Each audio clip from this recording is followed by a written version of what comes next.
I remember the taste of copper in my mouth when they first told me I had been chosen.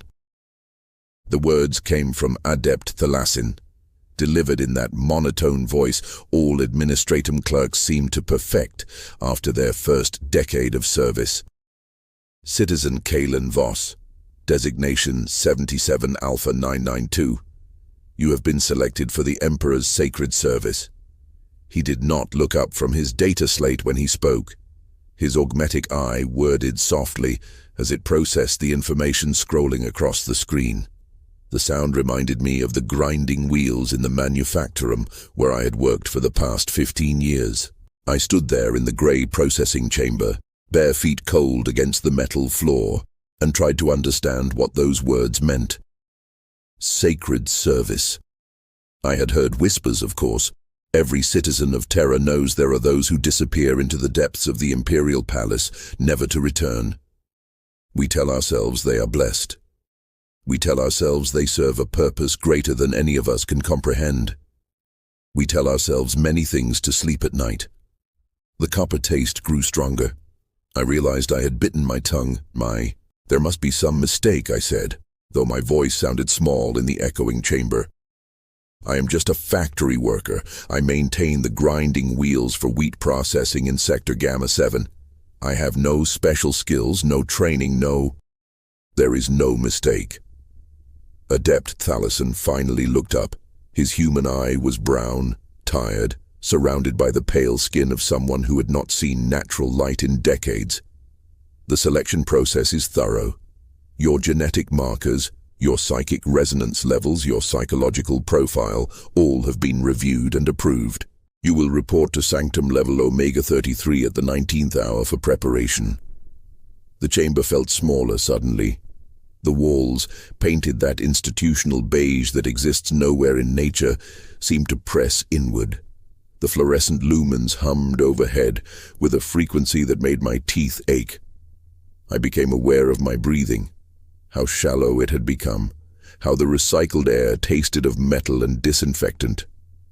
What exactly is sacred service? I asked. For the first time, something almost resembling emotion flickered across the adept's face. It might have been pity. It might have been envy. You will sustain the light that guides humanity through the darkness, he said. There is no greater honor. He returned to his data slate, and I understood the conversation was over. The journey from the processing chamber to my HAB unit took 47 minutes through the transport tubes, 47 minutes during which I stared at my reflection in the scratched plasteel windows and tried to reconcile the face looking back at me with the words I had just heard. Chosen, selected, sacred service. The terms felt foreign, like a language I had once known but forgotten. My reflection was unremarkable, 34 years old. Brown hair that had started thinning at the crown, grey eyes that held no particular wisdom or strength. A thin scar across my left cheek from a grinding wheel accident 3 years prior, hands calloused from decades of manual labor, fingernails permanently stained with machine oil despite my best efforts to clean them. An ordinary man leading an ordinary life in service to the Imperium. Or so I had thought. The HAB unit was as I had left it that morning. A single room, 8 meters by 6, containing a cot, a small desk, a food preparation unit, and a lavatory alcove. The walls were the same institutional beige as the processing chamber. On the desk sat a single picked frame containing an image of my parents, both long dead, taken on the day they had been wed 47 years ago. They smiled at the camera with the genuine happiness of people who believed the future held promise. I sat on the edge of the cot and stared at their faces. What would they think of their son's sacred service? Would they be proud? Terrified? I realized I did not know what to think myself. The remaining hours passed strangely. I tried to eat but found no appetite. The corpse starch ration, flavored to approximate some long-extinct meat, turned to ash in my mouth.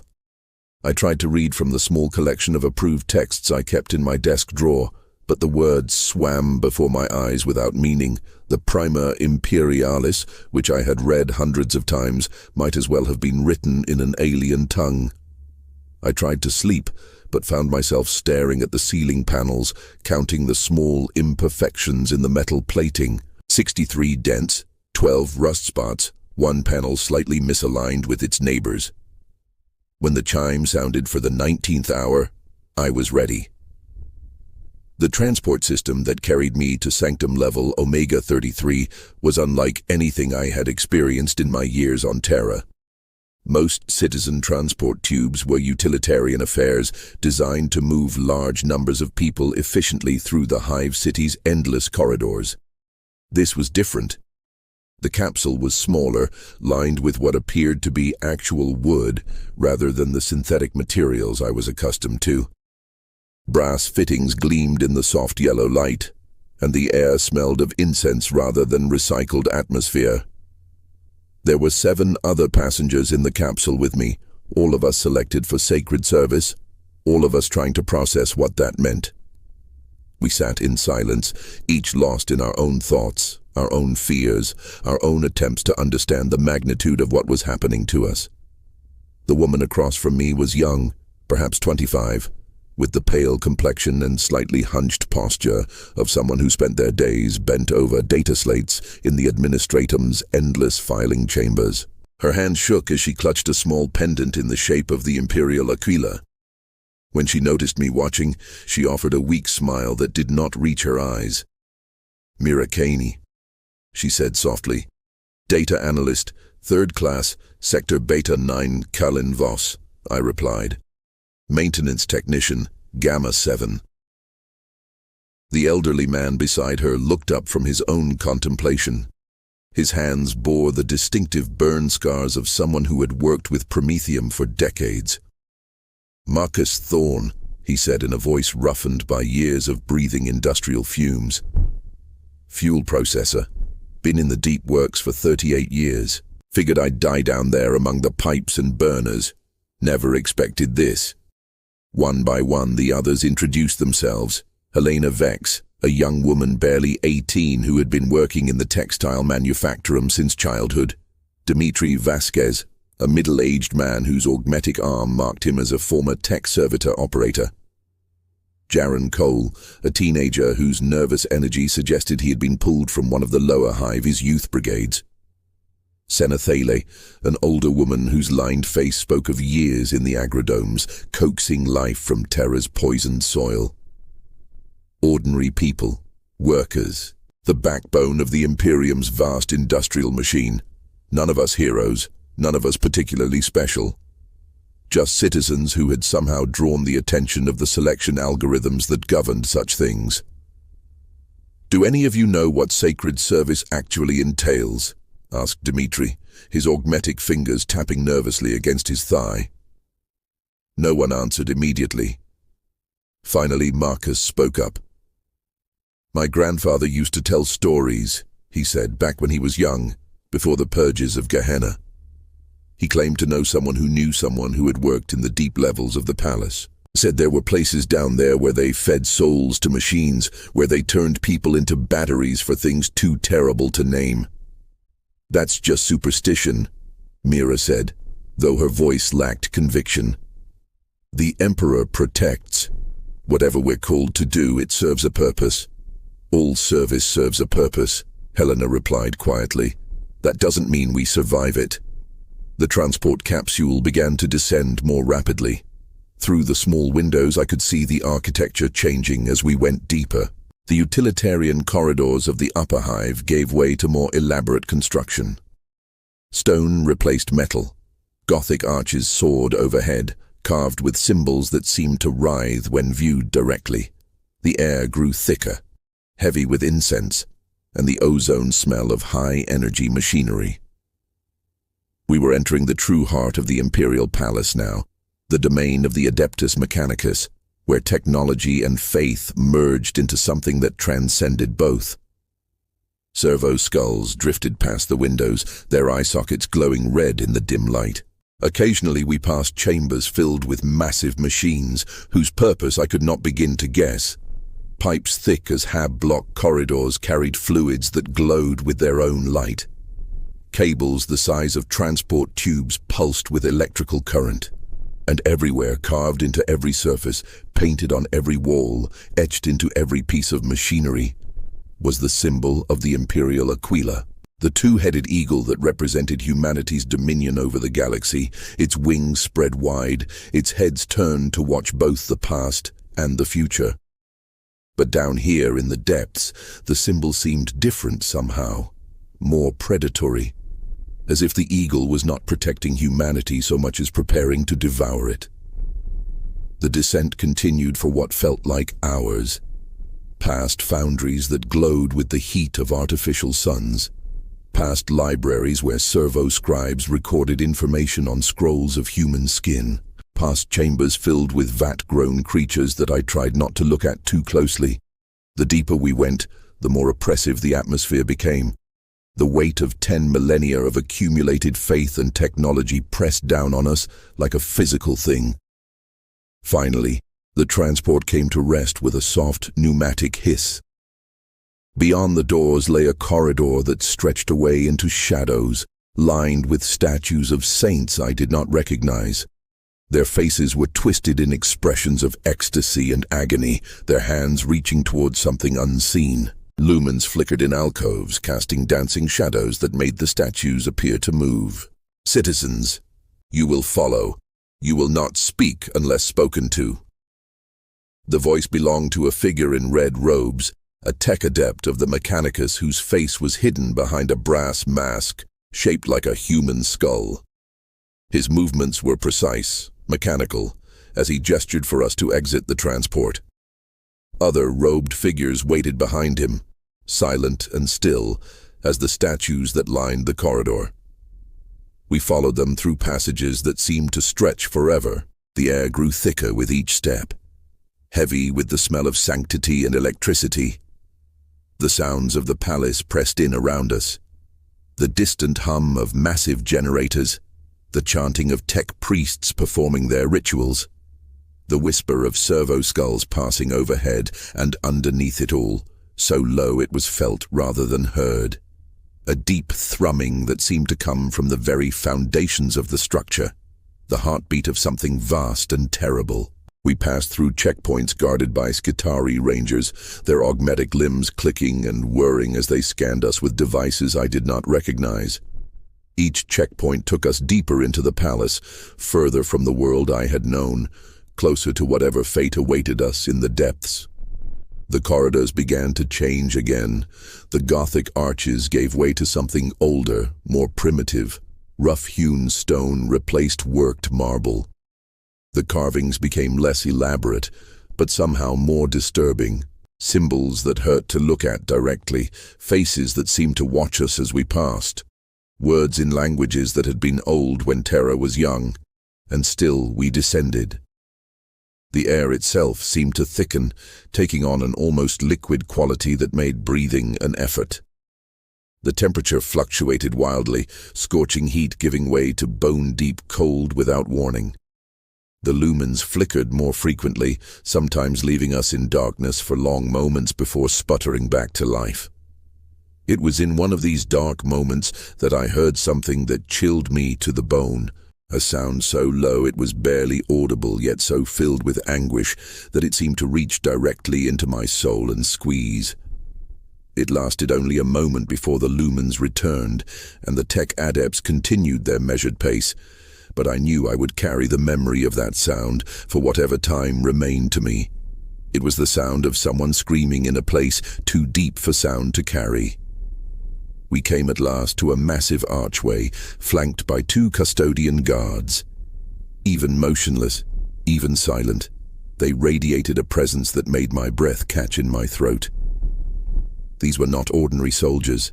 They were something beyond human, crafted by the Emperor's own hand to be perfection made manifest. Their golden armor gleamed despite the dim light, and their guardian spears hummed with barely contained energy. They did not acknowledge our presence. They did not need to. Their very existence was acknowledgement enough that we had reached a place of supreme importance. Beyond the archway lay a circular chamber with a domed ceiling that disappeared into shadows above. The walls were lined with alcoves, each containing a smaller version of what dominated the center of the room. Thrones, dozens of them, arranged in concentric circles around a raised dais. And on that dais stood something that made my mind recoil in instinctive terror. A throne larger than the others, more elaborate, more terrible. It was carved from some black substance that seemed to absorb light rather than reflect it. Cables and tubes snaked away from its base, disappearing into the floor and walls. Crystalline structures grew from its arms and back, like malignant tumors, pulsing with their own internal light. And connected to those smaller thrones sitting in them were people. They were alive, I realized, with dawning horror. Their chests rose and fell with the rhythm of breathing, but their eyes stared sightlessly ahead, rolled back to show only the whites. Cables ran from the thrones into their bodies, needles and tubes piercing their arms, their necks, their skulls. The crystalline growths from the central throne had spread to encompass them as well, forming a web of glowing filaments that connected each occupant to the whole. They were not dead. They were something worse than dead. "Behold," said one of the tech adepts, his vox grill making his voice sound like it came from the bottom of a deep well. "The preparatory chambers for sacred service. Here the faithful are transformed. Here individual existence ends and true purpose begins." Mira began to cry. Soft, quiet sobs that echoed strangely in the domed space. Marcus reached out and took her hand, though his own was trembling. The teenager, Jaren, had gone pale as corpse starch, his mouth hanging open as he stared at the occupied thrones. "What happens to them?" Helena whispered. The tech adept turned his skull mask toward her. "They become part of something greater. Their life force, their psychic potential, their very souls are channeled into the great work. They sustain the light that guides humanity through the darkness." "The Astronomican," I breathed, understanding flooding through me like ice water. "Indeed, the beacon that allows our ships to navigate the warp, that keeps the forces of chaos at bay, that maintains the barriers between reality and the realm of nightmares. It requires constant feeding, constant sacrifice.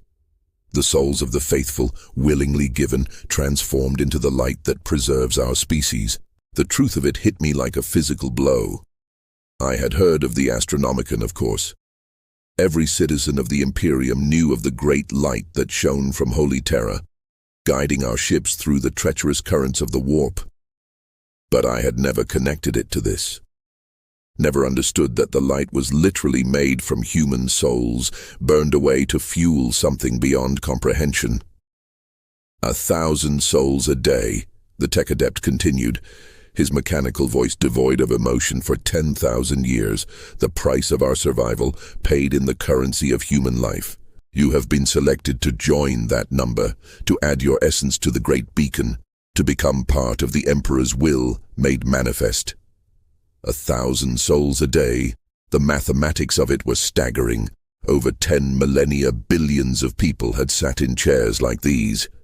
Billions of ordinary citizens, pulled from ordinary lives, transformed into something that existed beyond the boundaries of flesh and mortality, all to keep a single light burning in the darkness of space. "How do you choose?" asked Dmitri, his augmentic arm whirring softly as he clenched and unclenched his fist. "How do you decide who lives and who dies?" "The selection is thorough," replied the tech adept. "Genetic markers indicating psychic potential, psychological profiles suggesting stability under stress. Physical conditions that allow for optimal energy transfer, age ranges that provide the greatest yield. The algorithms consider thousands of variables to identify those best suited for sacred service, best suited to die, he meant, best suited to be consumed by something that had once been human, but was now so far beyond humanity that it might as well be an alien god." "And if we refuse?" asked Senna, Her weathered face set in stubborn lines.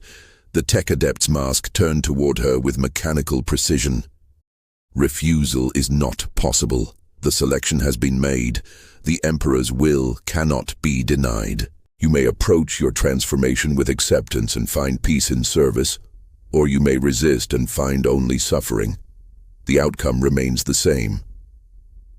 I looked around the chamber again, taking in the full scope of what awaited us. Dozens of thrones, all occupied. Dozens of people who had once been like us, now reduced to empty shells connected to a machine that fed on their essence, and in the center, that terrible black throne that pulsed with its own malevolent life. The central throne is different, I observed. Indeed, it serves as a focusing mechanism, channeling the combined psychic energy of all connected souls and directing it toward its intended purpose. It also houses the intelligence that coordinates the entire process. What intelligence? For the first time, something almost resembling uncertainty flickered in the tech adept's mechanical voice. The fragment of the Emperor's consciousness assigned to oversee this facility, a portion of his divine intellect, severed from the whole and tasked with the management of sacred service, it has been changed by its proximity to the process. 10,000 years of witnessing the death of the faithful has affected it in ways we do not fully understand. The implications sent a chill through me, a piece of the Emperor's mind, isolated down here in the depths, watching thousands die every day for 10 millennia. What would such an experience do to any consciousness, even a divine one? What would it become after witnessing so much death, so much suffering, all in service of a greater purpose? You will be processed in order of selection, the tech adept continued, gesturing toward the waiting thrones. The procedure is brief but intensive. Your individual consciousness will be preserved for a short time as your body adapts to the neural interfaces. After that, you will become part of the greater whole. Mira was first. They led her to one of the smaller thrones, with the same mechanical precision they showed in all things. She walked slowly, as if in a dream, her hands clutching the Aquila pendant so tightly that her knuckles had gone white. When they helped her sit, she looked back at us with eyes wide with terror. "Tell them," she whispered. "Tell them I served willingly. Tell them I died with honor." But there would be no one to tell. We were all destined for the same fate. The needles slid into her arms with surgical precision, tubes connected to her neck, her spine, her skull. The crystalline growths from the central throne began to extend toward her, reaching out like hungry fingers. When they made contact, her entire body convulsed as if struck by lightning. Her scream echoed through the chamber, a sound of pure agony that seemed to go on forever. Then suddenly, it stopped. Her face went slack, her eyes rolling back to show only the whites. The readings on the tech adept's instruments spiked, then settled into a steady rhythm. "Connection established," one of them announced. "Soul integration at 97% efficiency. Psychic resonance within acceptable parameters. Mira Caney, data analyst 3rd class from Sector Beta 9, ceased to exist as an individual entity. What remained was a conduit, a living battery feeding power into the great machine that kept humanity alive." Marcus went next.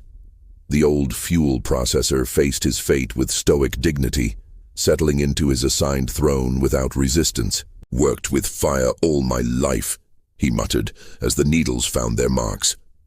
"Fitting that I should become fire in the end." His transformation was quieter than Mira's, but no less final. One moment he was a man with decades of experience and accumulated wisdom. The next, he was part of the machine. Helena followed, then Dmitri, then the boy Jaren, who wept silently as the crystalline filaments invaded his nervous system. Each transformation was slightly different, each individual reaction unique. But the result was always the same. Consciousness dissolved into something larger, identity subsumed into collective purpose. Senna, The agridome worker was the last before me. She looked at the throne with undisguised hatred, her weathered hands clenched into fists. 40 years I spent trying to make things grow in poisoned soil, she said. 40 years fighting to bring life to a dead world. And this is my reward. Your reward is eternal service, the tech adept replied without emotion.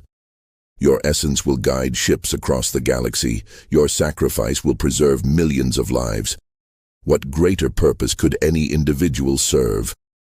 The purpose of living, she spat. But she sat in the throne anyway, because there was no choice. Her transformation was the most violent yet, her body convulsing for long minutes before finally going still. But even in death, even connected to the machine, something of her defiance seemed to remain. The readings fluctuated more wildly than the others, as if some part of her consciousness was still fighting. And then it was my turn. The throne was warm when I settled into it, heated by some internal mechanism or perhaps by the psychic energy flowing through the chamber. The material felt organic somehow, as if it were made from living tissue rather than metal or stone. As the restraints closed around my arms and legs, I caught a glimpse of the central throne and realized with horror that I could see something moving within its crystalline matrix. A face, human, but transformed by 10,000 years of exposure to forces beyond mortal comprehension. The fragment of the Emperor's consciousness that oversaw this facility, trapped within the machine, watching everything with eyes that held the accumulated weight of millions of deaths. Those eyes turned toward me as the first needle slid home. The pain was indescribable, not physical pain, though that was certainly present, but something deeper. The pain of having your very essence torn apart and examined, categorized, prepared for consumption. I felt my memories being sifted through by an intelligence vast and alien and utterly indifferent to my suffering. My first day at the Manufactorum, the pride I had felt when I successfully repaired a particularly complex grinding mechanism. The girl I had loved for 3 perfect weeks before she was transferred to another sector. The taste of real meat on Foundation Day, a rare treat in a life of processed protein. The sound of rain on the Hab block roof during one of Terra's infrequent storms.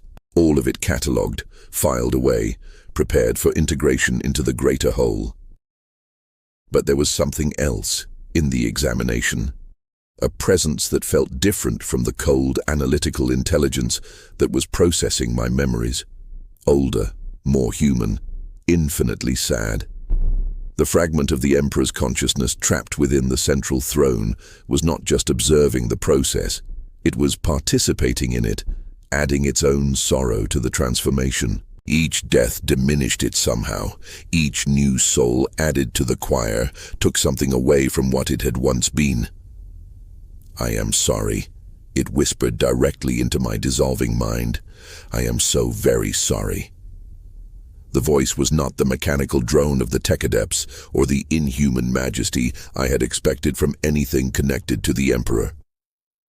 It was the voice of a man who had seen too much, endured too much, sacrificed too much in service of a cause that demanded ever greater sacrifices. Why? I managed to ask. Though whether I spoke the word aloud or simply thought it, I could not tell. Images flooded my consciousness in response. The galaxy, as seen from the perspective of the Golden Throne. Millions of worlds spinning in the darkness, each one precious, each one fragile. Ships moving through the warp, guided by the light of the Astronomican. Colonies being founded on distant worlds. Children being born under alien suns. Humanity spreading across the stars, carrying the spark of consciousness to every corner of the galaxy and pressing in from all sides the enemies that sought to extinguish that spark. Chaos fleets massing in the eye of terror, Tyranid hive ships approaching from the dark between galaxies. Orc warbands gathering momentum as they swept across entire sectors. Ancient Necron tomb worlds awakening after millions of years of slumber. The choice was not between good and evil, between freedom and oppression, between hope and despair. The choice was between survival and extinction. between the continuation of human consciousness and its complete obliteration. The price is too high, I protested, even as I felt my individual identity beginning to fray at the edges. Yes, agreed the voice in my head, it is. But the alternative is worse. More images, a galaxy without the Astronomican, ships lost in the warp, their crews driven mad by exposure to raw chaos. Worlds cut off from each other, falling one by one to enemies they could not defeat alone. The great civilization of humanity crumbling into isolated fragments, each one prey to forces that had waited millennia for this moment of weakness and worse. Visions of what would happen to human souls after the fall. Not death, which would be a mercy, but eternal torment in dimensions where the very concept of suffering had been refined to an art form. Consciousness preserved in agony, experiences stretched across eons of pain. The human spirit broken and remade into something that existed only to suffer. This is the choice we face, the voice continued, heavy with the weight of 10,000 years of accumulated guilt. Sacrifice the few to preserve the many, or lose everything to forces that know no mercy, no compassion, no limits to their cruelty. I have made that choice 10 million times. I will make it 10 million more. I understood then. The Emperor's fragment trapped within the machine was not some cold, calculating intelligence sorting through human lives like data points. It was the embodiment of an impossible burden, the consciousness that had to choose who lived and who died.